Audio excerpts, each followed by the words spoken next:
তুমি এমন ভাবে নামাজ পড়ো যেন মাওলাকে তুমি দেখতে আসো। আর এই হালাত পয়দা না হলে খেয়াল করে মাওলাই তোমাকে দেখতে আসছে। এই নামাজ এত সহজ না। এইটা খ্রিস্টানরা কেউ কিয়ামত পর্যন্ত পারবে না, এটা ইহুদিরা কিয়ামত পর্যন্ত, এটা বাচ্চারা নাস্তিকরা, এইটা তো সহজ না। আমাল ইহসান ইয়া রাসূলুল্লাহ, ইহসান কি জিনিস? নবী আলাইহিস সালাতু ওয়াস সালাম কি বললেন? আন তা'বুদাল্লাহা কাআন্নাকা তারাহু ফাইন লাম তাকুন তারাহু ফাইন্নাহু ইয়ারাক। তুমি এমন ভাবে ইবাদত করো গোয়াকে মনে হয় জানো তুমি আল্লাহকে দেখতে আসো। কাকে দেখতে আসো? আজকে হালাত পয়দা নয়, খেয়াল করে মাওলা তোমাকে দেখতে আসছে। আজকে আমাদের নামাজের অবস্থা কি দেখেন তো। নামাজের মধ্যে দাঁড়িয়ে এরকম করি, কেউ আবার কেউ এরকম করি, আবার কেউ মোবাইল দেখি, আবার কেউ দেখি সম্পূর্ণ ভণ্ডামি। হাদিসের সাথে নামাজের কোনো মিলই নেই, কোনো মিল নেই। নামাজ এরকম করি, সেরকম করি, এরকম করি, সেরকম করি, মনে হয় না নামাজ না পড়তে দাঁড়াই নাই, আর শয়তানি করতে দাঁড়াইছি। দেখেন খুব ভালো মতো বুঝেন তো, আপনি জজ সাহেবের সামনে দাঁড়াইছেন, কার সামনে? এখন কতক্ষণ মোবাইল দেখেন, ঠিক আছে না? কথা বলেন না কেন? এরকম করেন, ওরকম করেন, এরকম করেন না কেন? করেন না কেন? কি আছে? সামান্য একজন জজ, সামান্য একজন ম্যাজিস্ট্রেট, তোমার মতো মানুষ, তোমার মতো একজন মানুষ ম্যাজিস্ট্রেট, একজন জজ সাহেবের সামনে তুমি এরকম করো জোরে, অবনত মস্তিষ্কে, চেহারার মধ্যে মলিনতা, ভয় সাপ তোমার চেহারার মধ্যে, নড়াচড়া করো না। যদি জজ সাহেব মনে করে যে আমি বেয়াদব, জামিন ক্যান্সেল। আশ্চর্য বিষয়, আশ্চর্য বিষয়।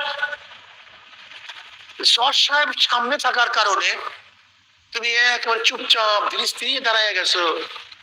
নামাজের সময় কি আল্লাহ তোমার সামনে নাই? তাই তুমি এরকম করতেছো কেন? ঘটনা কি? এরকম করতেছো কেন তুমি নামাজের মধ্যে? আর এইটা নিয়ে যত পেশাল, এই আপনাদের দেশে আছে কিছু লামুজাবি, হাত কেমনে পারবে, অমুক মানবে, তমুক মানবে, কিন্তু কি নাম, কিভাবে নামাজ পড়বো, কার সামনে নামাজ পড়তেছি, নামাজ হাকিকতটা কি? আকিমুস সালাতা লিযিকরি, নামাজ কায়েম করা আমার স্মরণের জন্য। ইন্নাস সালাতা তানহা আনিল ফাহশাই ওয়াল মুনকার ওয়া লাযিকরুল্লাহি আকবার। আমি কেন নামাজ পড়ি? ওয়া লাযিকরুল্লাহি আকবার, আল্লাহ স্মরণ সবচেয়ে বড়। নামাজ কায়েম করা লিযিকরি, আমার স্মরণের জন্য, আমার ইয়াদের জন্য। আকিমিস সালাতা লিযিকরি, আমার স্মরণের জন্য, খেয়ালের জন্য, ধ্যানের জন্য। নামাজের উদ্দেশ্য আল্লাহর ধ্যান, নামাজের উদ্দেশ্য আল্লাহর খেয়াল, নামাজের উদ্দেশ্য মুরাকাবা, নামাজের উদ্দেশ্য মুশাহাদা। এই আলোচনা কোথাও নেই, খালি হাত কেমনে মারবেন না মারবেন বাস, এই এর পিছনে লাগাই দিছি, কিন্তু রূহ নাই নামাজের মধ্যে। এই খবর আমাদের মধ্যে নেই। ওই যারা বয়ান করে ওদের নামাজের হালাত কি আমাকে বলেন তো? যারা আপনাদেরকে লাগাইয়া দিছে এর পিছনে, ওদের নামাজের অবস্থাকে খেয়াল করেন তো, আমাকে বলুন। নামাজের মধ্যে আমরা কি করি? যদি কোনো লামুজাবি ভাইরা থাকে, বাস কখন আমিন বলবো ওই খেয়াল, ওই সময় আমরা আসি একদল, বাস কখন জোরে আমিন বলবো খেয়াল ওই দিকে, কখন ঠ্যাং ছেড়াইয়া একেবারে একজনের সাথে বিলাইয়া দেবো খেয়াল ওই দিকে। কি নামাজ? এসব ফাইজলামি। আমরা নামাজ নামীয় কায়া আদায় করি, কিন্তু নামাজের রুহকেও আদায় করি না। এটা কায়া, নামাজ নামী একটা কায়া আদায় করি, কিন্তু মূল হাকিকতের নামাজ আমরা অনেকেই আদায় করি না। এই তাজকিয়া ছাড়া কিছুই হবে না। আমি যে বয়ান করতেছি, কেন করতেছি, কি কারণে করতেছি, কেউ দুনিয়ার জানে না, কেউ না, একমাত্র জানে কি? অন্য কেউ না।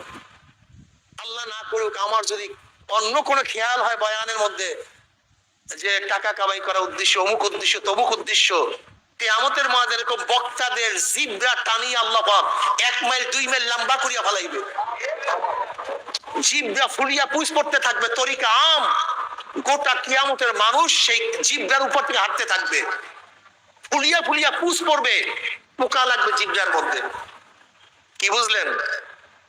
তাসকিয়া নফস সবচেয়ে দামি, অনেক কঠিন। তাসকিয়া নফসটা কি? যা কিছু সব আমার মাওলার জন্য। ইন্না সলাতি ওয়া নুসুকি ওয়া মাহইয়ায়া ওয়া মামাতি লিল্লাহি রাব্বিল আলামিন। কার জন্য? ইন্না সলাতি ওয়া নুসুকি। ইবাদত দুই ধরনের হয়, জানি ইবাদত, মালি ইবাদত। কি ইবাদত ভাই? জানি ইবাদত, মালি ইবাদত, জান এবং মাল। নামাজ রোজা শুধু জান, যাকাত শুধু মাল, হজ জান এবং মাল। ইন্না সলাতি আমার জানি ইবাদত, ও নুসুকি আমার কুরবানি, আমার মালি ইবাদত। কার জন্য? লিল্লাহি রাব্বিল আলামিন। ইন্না সলাতি ওয়া নুসুকি ওয়া মাহইয়া ওয়া মামাতি, আমার জিন্দা থাকা, আমার মৃত্যুবরণ করা। আমি জিন্দা থাকবো এর জন্য নয় আগামীকাল আর একটা বাড়ি কিনবো, আর আগামীকাল একটু জমি রেজিস্ট্রি করব, আগামীকাল চেয়ারম্যান থেকে আমি এমপি হব, এর জন্য আমি বাঁচতে চাই না। আমি কেন বাঁচতে চাই? আগামীকাল যেন আমার আমল নামায় সেজদা একটা বেশি হয়ে যায়। কারণটা কি? এটা আমি চাই কেন? নবী আলাইহিস সালাতু ওয়াস সালাম ফরমান, ওই হায়াত সর্বশ্রেষ্ঠ হায়াত, যে হায়াত লম্বা হবে নেকিও বেশি হবে। ওই হায়াত সবচেয়ে নিকৃষ্ট হায়াত, যে হায়াত লম্বা হবে গুনাহ বেশি হবে। এই গাধা, তুমি আগামীকাল বাঁচবা কেন? তুমি আজকে মারা যাও। বলে কেন হুজুর? আজকে মারা গেলে কালকের 5 ওয়াক্ত নামাজ কাজার গুনাহ আমল